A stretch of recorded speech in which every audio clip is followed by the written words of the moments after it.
dalam hadis yang diriwayatkan oleh Abu Dawud dalam Sunan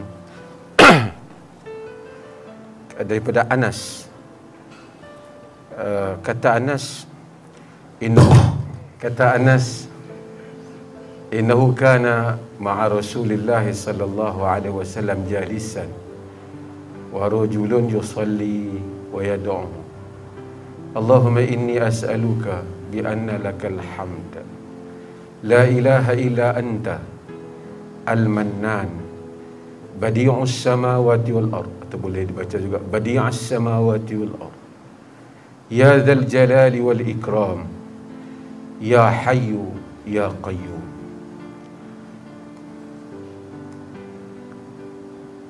Kata Anas, satu hari aku duduk dengan Nabi, dia duduk dengan Nabi.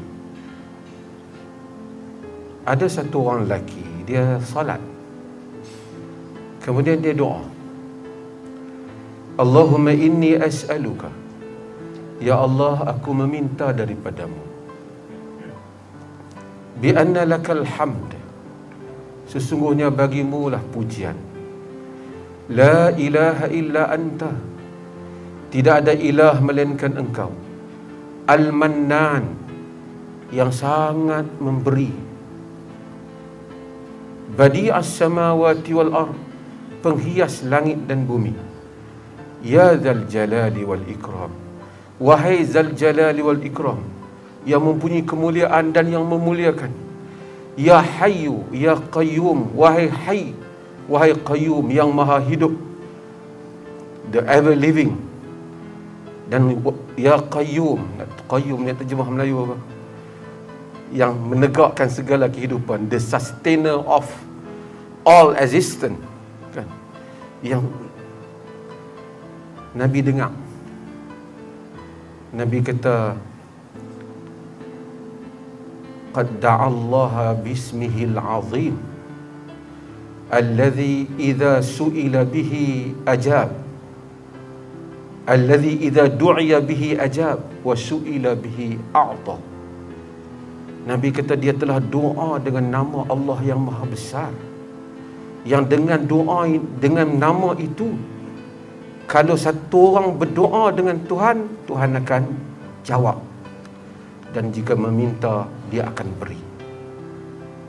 Hadis ni, dan ada hadis-hadis yang serupa dengan ini, tentang apa yang dinamakan dengan Ismullahi Al-A'zam ataupun Ismullahil Azim, seperti mana nama Allah yang maha besar, yang Nabi kata idza du'iya bihi ajab, kalau satu orang panggil Allah dengan nama tu, Tuhan mustajabkan doa dia. Wa idza su'ila bihi a'ta, jika diminta Tuhan dengan menggunakan nama tu, Tuhan akan berikan. Bahas panjang perbahasan para ulama, tapi saya nak sebut beberapa hal dalam masa yang ringkas 1-2 minit ni. Dalam hidup kita ni, ada orang yang dia sweet talker, dia cakap manis. Kita pergi minta tak dapat, tapi dia kalau pergi minta dapat. Datuk Kamarudin cakap manis ni. Kalau dia satu orang yang dia cakap, kalau dia pergi pujuk, dia pujuk dapat. Kerana manusia ni, kita ni, manusia ni pengetahuan kita terhad. Kita tengok pada apa yang dia cakap kan. Kadang-kadang tak mau bagi pun, dengar ayat dia, orang kata kita lemah tengkok. Allah maha mengetahui, Allah tidak macam manusia. Tapi Allah Azza wa Jal mengetahui apa yang ada dalam dada hambanya. Apabila hambanya mengungkapkan ungkapan yang dia suka, selaras ungkapan itu dengan apa yang ada di dalam dada dia, maka Allah memustajabkan permohonan dia. Itulah rahsia para awliya, orang-orang yang kita lihat bila disebut mustajab. Itu juga orang yang dia kata qala alladhina indahu ilmun minal kitab, yang dekat Nabi Sulaiman, orang yang ada ilmu daripada kitab. Saya nak sebutnya dalam ungkapan ini ialah ada banyak perkataan yang orang ni sebut. Nabi ni, kita tengok banyak hadis, kadang-kadang ada sahabat bila dia doa bagus, Nabi bagi hadiah pada dia. Nabi kita pandai kau doa. Kerana manusia ini dia panggil fiqh doa. Fiqh di dalam berdoa. Dalam doa orang ni, dia doa, Nabi dengar, bukan Nabi ajak dia, dia doa. Dia yang atuk ayat tu. Allahumma inni as'aluka, ya Allah aku minta daripadamu. Bi anna lakal hamd, bagimu pujian. La ilaha illa anta, tidak ada ilah melainkan engkau. Al-Mannan, engkau maha memberi. Badi'as samawati wal ard, penghias langit dan bumi. Ya dzal jalali wal ikram, ya hayyu ya qayyum. Kemudian dia minta. Saya nak ulas yang hujung ni, ya hayyu qayyum, dan kemudian ya dzal jalali wal ikram. Pasal tuan-tuan, banyak ustaz-ustaz di sini, mereka dengar ni macam ulangan je lah. Tetapi bagi yang mungkin yang tak dengan bahasa Arab, kita biasanya sebut hayy qayyum ni bila kita baca ayat kursi, Allahu la ilaha illahu al-hayyul qayyum. Al-hayyul qayyum di dalam riwayat Abi Umamah dalam Sunan Ibnu Majah, dia kata Ismullahil Azam fi salasi suwar minal Quran. Nama Allah yang azim ini ada pada 3 surah Al-Quran. Dalam surah Baqarah, iaitu Allahu la ilaha illa huwal hayyul qayyum. Dalam surah apa? Ali Imran, jangan Alif Lam Mim, Allahu la ilaha illa huwal hayyul qayyum. Satu lagi, wa anatil wujuh lil hayyul qayyum dalam surah Taha. Hayyul qayyum maksudnya Allah yang maha hidup. Bila satu orang berdoa ke Allah yang maha hidup, yang berbeza, yang sama sekali tidak, kita hidup kita bergantung dengan kurniaan Allah. Allah yang maha hidup tidak memerlukan ruang untuk dia hidup, kerana ruang diciptakan oleh Allah. Tidak memerlukan masa untuk hidup, kerana masa dan ruang dicipta oleh Allah. Space dan time, ini yang menjadi perbalahan di kalangan ahli-ahli falsafah dan juga ahli-ahli fizik. Dan Tuhan yang mencipta ruang dan masa. Sebab itu Tuhan tidak terikat dengan sistem masa, dan Tuhan tidak terikat dengan ruang. Walaupun Tuhan boleh kejadian dan Allah boleh bertindak dalam masa dan berada di dalam ruang mengikut kehendaknya yang menguasai segala-galanya. Tetapi Allah Hayy, yang maha hidup. Bila satu orang doa dengan memanggil Ya Hayy, wahai yang maha hidup, Ya Qayyum, yang wahai yang mana seluruh kehidupan bergantung kepada kehidupannya. Hidup kita, apa saja yang ada dalam alam ini, bergantung kepada Hayy Qayyum. Hayyu Qayyum, Al-Hayyul Qayyum. Sebab tu lagi hamba tu menikmati menyebut Ya Hayyu Ya Qayyum, Ya Hayyu Ya Qayyum. Sebab dalam doa Ya Hayyu Ya Qayyum birahmatika astaghis, wahai Hayyu Qayyum, wahai Hayyul Qayyum, Allah memustajabkan doa dia. Kata Abu Muhammad, dan 3 ayat ni merupakan nama Allah yang Maha Agung. Sesiapa yang doa dengannya mustajab. Mungkin kita tanya, kenapa kita doa tak mustajab? Kerana mungkin kita baru boleh indah di lidah, kita belum indah dalam jantung hati kita. Untuk itu, untuk membolehkan manusia ini menikmati kalimah nama Allah, sehingga apabila dia sebut, mustajab. Ada hamba Allah, dia doa je mustajab. Macam Al-Bara bin Azif, aina kafaika ya Bara, mana 2 tanganmu wahai Bara? Mustajab. Sahabat tahu dia doa mustajab. Nabi dalam hadis yang diriwayatkan oleh Al-Imam At-Tirmidzi, Nabi kata alizzu biyadal jalali wal ikram. Kamu sentiasa lazimi dengan ya dzal jalali wal ikram. Ya dzal jalal, wahai yang jalal. Sebab kita panggil Jalalatul Malik Arab ni, untuk raja. Jalal yakni wahai yang memiliki, the owner of kemuliaan, pemilik segala kemuliaan.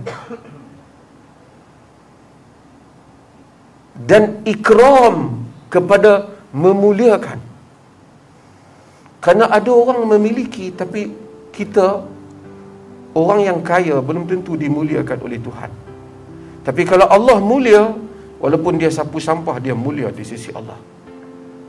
Sebab itu Allah Dzal Jalali wal Ikram. Allah itu yang memiliki kemuliaan, dan dia yang mengikramkan, yang memuliakan siapa yang dia kehendaki.